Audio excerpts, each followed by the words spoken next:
Hello friends, this is C. Abhishek Tibrewal and you are watching your favorite channel Diksha the Right Education.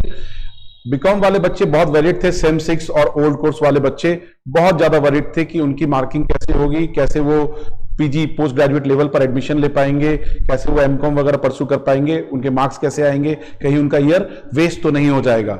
लेकिन CU ने बहुत अच्छा decision लिया है और सीयू ने मार्किंग स्कीम रिलीज की है जिसके बारे में हम इस वीडियो में डिस्कस करेंगे। इस मार्किंग स्कीम को पूरा समझने के लिए वीडियो आपको जरूर लास्ट तक देखना चाहिए। आइए मैं आपको मार्किंग स्कीम में ले चलता हूं। यह है marking scheme, under graduate level के लिए भी है, अंडर ग्रेजुएट लेवल के लिए भी है और पोस्ट ग्रेजुएट लेवल के लिए भी है इसमें, पर हम अंडर ग्रेजुएट लेवल का ही डिस्कस कर रहे हैं और बीकॉम पार्ट 3 ओल्ड के बारे में सबसे पहले बात कर रहे हैं। बीकॉम पार्ट 3 ओल्ड के बारे में बताया गया है कि इन सभी का मार्क्स कैसे दिया जाएगा। लिखा हुआ resolve that for preparation and publication of results of the above mentioned exams। above mentioned exam मतलब ये become part 3 old के बारे में पहले बात कर रहे हैं। 80% of the marks will be awarded from the best aggregate percentage of the previous 2 year marks। मतलब मान लो किसी स्टूडेंट का फर्स्ट ईयर में 63% आया, सेकेंड ईयर में 62% आया, तो उसकी मार्किंग कैसे होगी? इन दोनों में जो हाईएस्ट है वो ले लिया जाएगा, मतलब 80% ऑफ 63 लिया जाएगा, हाईएस्ट ले लिया जाएगा।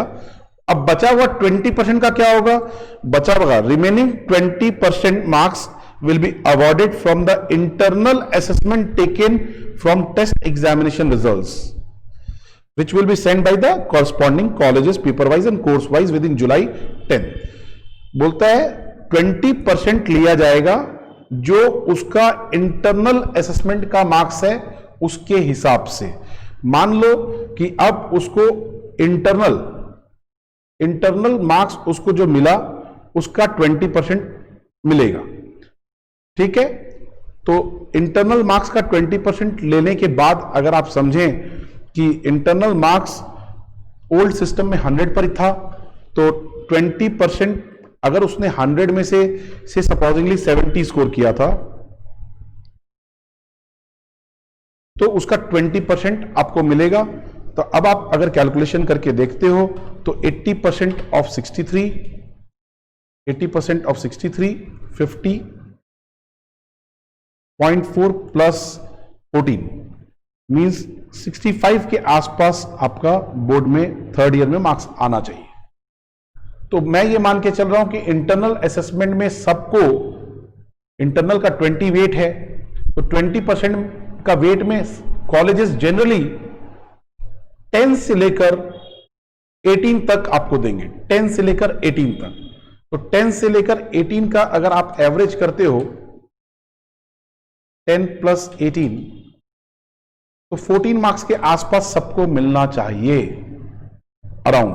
तो अगर आपने फर्स्ट ईयर में स्कोर किया है 63, तो 63 प्लस 14, 63 का 80% कर लो और उसमें 14 ऐड कर लो। इस तरीके से आपका बीकॉम थर्ड ईयर का मार्किंग होगा। अब अगर हम बात करें कि बीकॉम सीबीसीएस सिस्टम में किस तरीके से मार्किंग होगी, तो सेम पैटर्न उन्होंने फॉलो किया।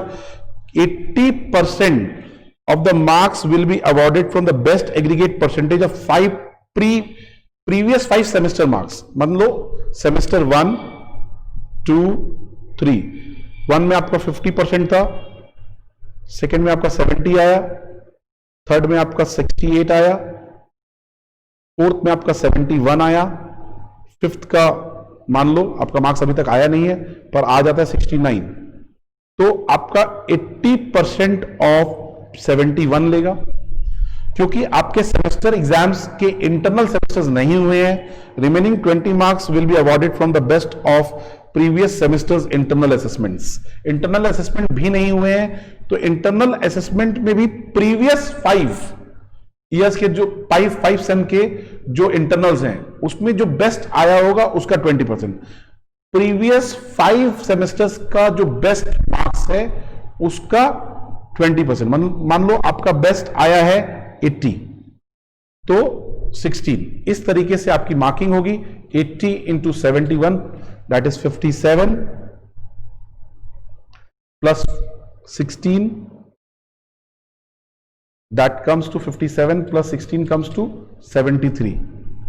मैंने अप्रोक्स लिख दिया है, यहां पर मैंने अप्रोक्स लिख दिया है. This is the way marking will be done.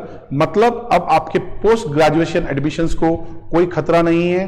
You don't have any danger to your post graduation admissions. जो मास्टर्स करना चाहते हैं वो आराम से मास्टर्स परस्यू कर सकते हैं, वो आराम से मास्टर्स परस्यू कर सकते हैं. Wish you all the luck for it, wish you all the very best. Thank you guys, thank you guys, wish you all the very best.